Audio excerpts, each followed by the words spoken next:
addressing the South Annex and Courtroom 1, the defendants that we have available. This is your felony first appearance calendar. I'm Judge Osby, and the purpose of today's calendar is to let you know what your charges are and hear your criminal history from pretrial services, as well as hear an argument from your defense attorney and the state as to their recommendations, and determine if bond is appropriate in this case, and if so, how much. We want to remind you have the right to remain silent. We suggest that you use that right so that you don't accidentally say something that could affect your case going forward. These are recorded, and it's best to use your right to remain silent for these proceedings. And I believe we're going to start with 25. Yes, ma'am. Okay. Oh, he's in medical. Okay. All right. So I've got Marcell Ozuna Alfonso, and this is an aggravated assault strangulation, battery family violence, case number 21 CP 200264. And pretrial, you're welcome to go at your convenience. Judge, the interpreter is on the line. Oh, hi there. Okay, one moment. I'm going to stop for just a second. Does anyone know whether or not we need the interpreter for today or any of the hearing? We will not need the interpreter for the case immediately before the court, Your Honor.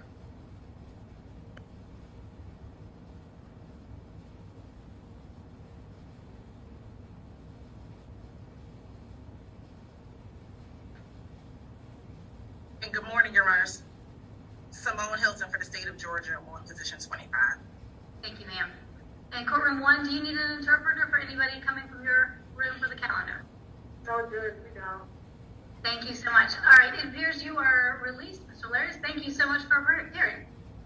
Thank you, Judge. Appreciate it. All right. Have a great day. Thank you. Okay.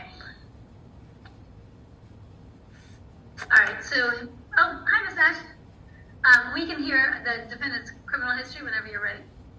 Good morning, Your Honor. Defendant does not have any prior arrests on file, Your Honor. The defendant does not appear to be a resident of the metropolitan area. The defendant provided a Florida address during the booking process. That's it, Your Honor. Okay, thank you. Judge, is this Michael Broxton's case? Apologize. I'm sorry? This is Michael Broxton. No, this is position 23, Ozuna. All right, so I think we've got I want to make sure it's Lars Anderson. Yes, ma'am. If you'd like to make an argument here, we're welcome to hear from you. Yes, Your Honor. Thank you very much. We come before the court, Mr. Ozuna and myself, with certainly an understanding and appreciation for the gravity of the charges brought against him over the weekend. I respectfully submit that there are other and additional facts which will come forward, which will put this incident in a more proper perspective. That being said, I will tell the court that Mr. Ozuna and his wife are married, and at best it is described as a toxic relationship. 1 year ago, almost to the day this weekend, Ms. Ozuna was arrested in Florida for hitting Mr. Ozuna with a soap dish, causing a cut over his eye. The couple got past that. Over the weekend, there was a physical altercation. We certainly have read the incident report and we're aware. We understand the officers may have witnessed certain events at the end of this altercation. However, there were events preceding. It is my understanding that the parties are working to divorce themselves from each other. A little edification on the information provided to the court. Mr. Ozuna does have a Florida address. However, and I don't mean to be disingenuous, he does play for the Atlanta Braves. He does rent a house here in Atlanta. He will be staying in Atlanta for the foreseeable future. He will not be going back to Florida. Mrs. Ozuna and the children live, I believe, in Miami, and they are going to be there. So there is going to be physical separation between the parties. Through their own attorneys, they are working on dissolving the marriage. That's there. As the information presented to the court was stated, our client has no criminal history whatsoever. He is obviously a public figure. He has responsibilities in Atlanta. He has financial interest in staying in Atlanta and staying within the I don't want to say confines per se, but certainly within the structure provided by the Atlanta Braves baseball team. He is injured. He does have a rehab schedule, so he's not going anywhere for at least 6 to 8 weeks. Should he successfully rehab and should he be eligible to participate with the Braves in the future, we would like that to be there. We're asking the court this morning to post a reasonable bond. We certainly will accept any restrictions placed upon Mr. Ozuna by the court. Clearly, that's going to be no contact with his wife. Mr. Ozuna does not have any other instances of violent behavior with anybody else. This appears to be arising from this relationship. We also understand that if the court would like monitoring, we accept that. But he is going to be hard to hide. He's not going anywhere. He is here. He has financial reasons to be here. He also, and I would be remiss if I did not mention, would like his day in court.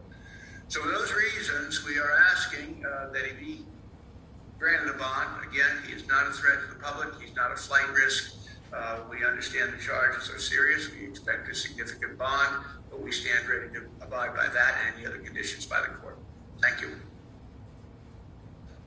Thank you. And before, Mr. Dabney, before you proceed, in your argument, you mentioned that the address that is listed within our warrant is the Atlanta address. I just wanted to clarify whether or not she would be residing there or if that is his place of residence on the lease. The address at 185 Windsor Court in Atlanta is only his address. She will not be there anymore. She was here just visiting over the weekend. An unfortunate set of circumstances, but he lives there by himself. He will be there by himself. Thank you. Thank you, ma'am. We can hear from the state. Yes, Your Honor. Good morning. Your Honor. I said Mr. Dabney just out of habit. I apologize. It's quite all right. It usually is Mr. Dabney. Your Honor, in this case, Your Honor, the state will be asking for no bond. The state is concerned for the victim's safety. We do understand that the defendant does not have any criminal history. However, based upon what the victim did mention to the officers, which is contained within the warrant, that she has provided that there has been other instances of abuse in this case. While not reported, there were other instances of abuse. The state is concerned that in this case, according to the warrant, the defendant did threaten to kill her and then proceeded to strangle her, such that the strangulation did not stop until officers with the Sandy Springs Police Department entered into the home and intervened into this act. As defense counsel has mentioned, there is what we understand to be an open pending case stemming from an incident last year.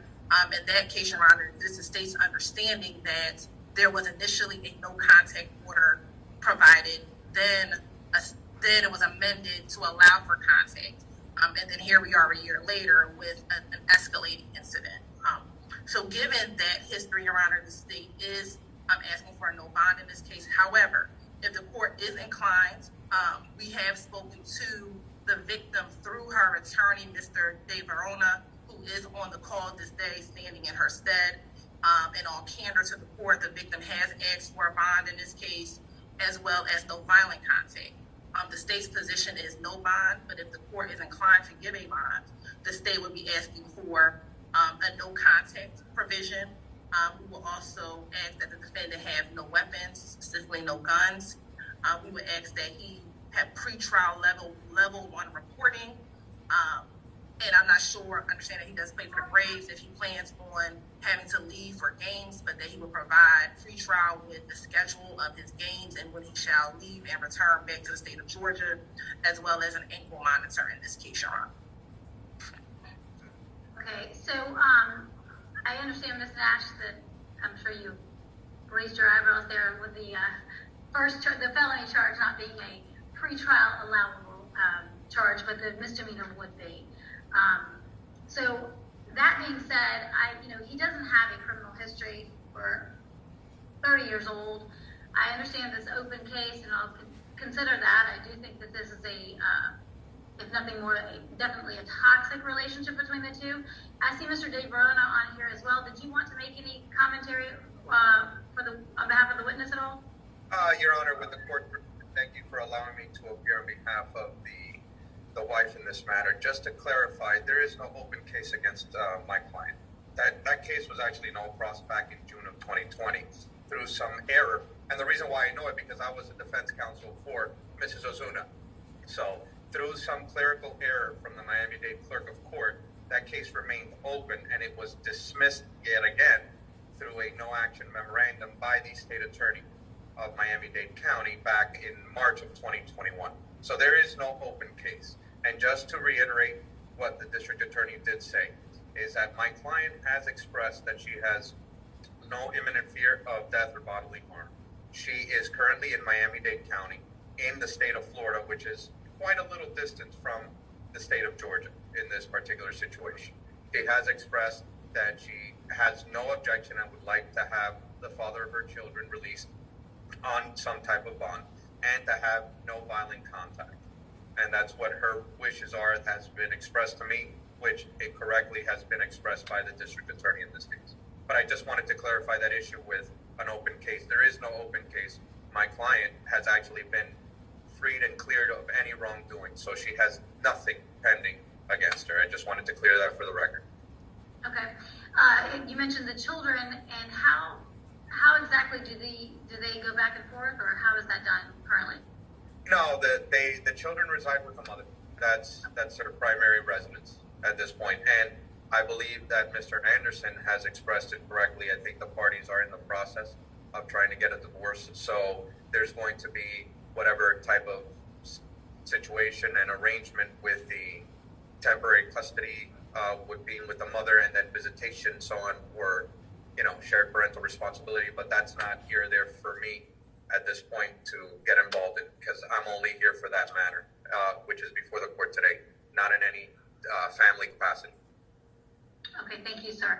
So this all being said, and taking everything into account, the state has requested some sort of a monitoring through pretrial at a low level 1. The only way to accomplish that would be to split the bonds here. And also, we've had Mr. Anderson that has argued that he thinks no contact would not do them any harm at this point. So in keeping in consideration that there are children, I'm not sure how old they are, but I don't want to prevent him from having contact with his children. So I'm going to say that there should be no contact with the victim, Genesis Guzman de Ozuna. If I can spell that later if you guys need it. But I will allow contact through a family member or third party for working out something with the children.